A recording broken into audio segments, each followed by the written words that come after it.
आइ काल्हि ई शब्द बहुत ट्रेंड में छै।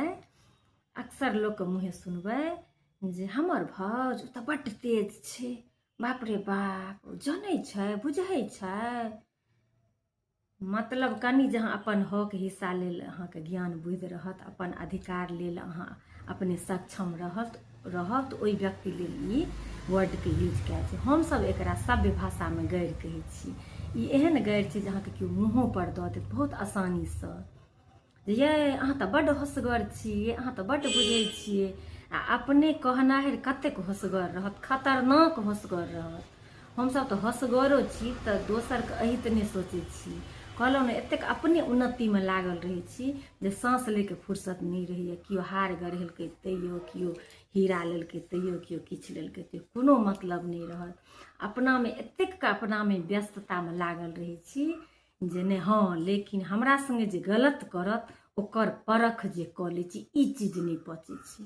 तऽ कोनो बात नहि पचै छै तऽ नहि पचै छै, लेकिन हम अपन अधिकार लेल हमेशा सतर्क रही, नहीं तऽ बेच कऽ खा लेत। जे एखन स्थिति छै जे अपन लोक अहाँके सेंध लगा कऽ बेच कऽ खा लेत, अहाँ तकते रहि जायब।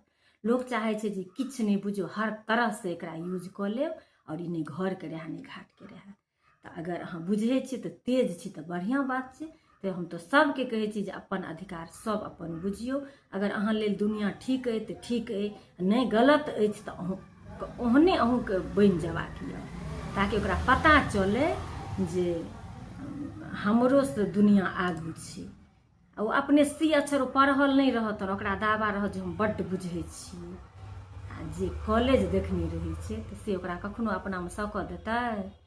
अक्सर सब ने एहन रहै छै, एक से एक बिना पढ़ल लिखल लोकके बहुत सभ्यतासँ रहै छथिन। बहुत हम ई नहि कहि रहल छी जे नहि पढ़ल छथिन, लेकिन अक्सर देखबै लोकके कहत जे नहि हम बुझै छी, इहो ई चीज बुझै छै।